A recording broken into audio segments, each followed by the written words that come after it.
వ్యవసాయం నడిపియాలంటే అంత అలక కాదు. ఏడవడతాడ పంటలు వండిస్తామంటే కుదరది. నేలను బట్టి పంటలు వండుతాయి. రాగట్ల పత్తి, వరి, మిర్చి వండిస్తారు. శెలకల వేరుశెనగ పంటేస్తారు. అయితే ఏడ పంటలు వండియాలన్నా భూమి దున్ని ఇత్తులు వేటేటట్టు ఉండాలి, నీళ్ళ సౌలత్ ఉండాలి. ఈ రెండు లేని కాడ పంటలు కాదు కదా, గడ్డి సుతం మొలవది. హగో గసొంటి జాగలా వ్యవసాయం ఎట్లా ఉరికిస్తున్నారో చూడుర్రి. ఇటు కాక గొర్రుగొట్టే పొలమైనా, అటు అక్కలు నాటేసే పొలమైనా మన ఊర్లల్లుండాసొంటి భూములు కాదుల్లో, మొత్తం బండరాళ్లే. హౌ మునుపు పల్లేర్లు సుత మొలవని జాగల బంగారం అసొంటి పంటలు వండిస్తున్నారు. కొమ్రంభీం జిల్లా గుండాల ఏరియాలో ఉండే 7 ఆదివాసీ గూడాల పబ్లిక్ 100 ఎకరాల భూమున్న వ్యవసాయానికి అక్కెర్రాకుంటుంటే సోయం బొజ్జిరావు అనేటాయన వేసిన ఉపాయం మంచిగా సాగు భూమైంది. సోయం బొజ్జిరావు లేకపోతే ఈ గ్రామ ప్రజలకు తినడానికి తిండి లేకపోయేది.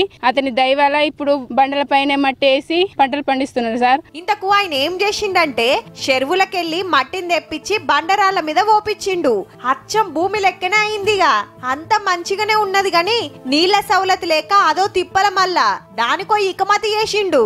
అమెరికాలో స్లాబ్ మీద వరి వేస్తారని ఆ ఉద్దేశంతో ఇది కూడా పరుపే కదా. పరుపు నేలలో ఇప్పుడు మనం ఒకసారి నీడు కడితే అట్లానే నిలబడి ఉంటది. అట్లా ఆ ఉద్దేశంతో నా ఎక్కను చూసి గదన్నట్టు ఆన నీళ్లు నిలిచేటట్టు ఉపాయం చేసి కొన్ని చెరువులు దవ్విచ్చుడు పెట్టి ఆడికెళ్లి ఈ పొలాలకు నీళ్లు మలుపుతే ఇప్పుడు ఏం తక్కువ 700 ఎకరాల సాగు చేస్తున్నారు ఆదివాసీలు.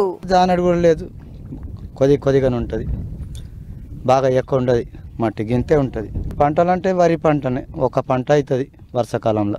ఆన నీళ్లు చెరువుల నీళ్లతోని ఒక్క పంటన్న తీస్తున్నారు. మునుపు మక్క గట్క తిని పూటెల్ల తీసుకునేటోళ్ళు ఇప్పుడు వాళ్ళు ఆడుకోంగా మిగులితే అమ్ముతుర్రంటే చూడుర్రిగా.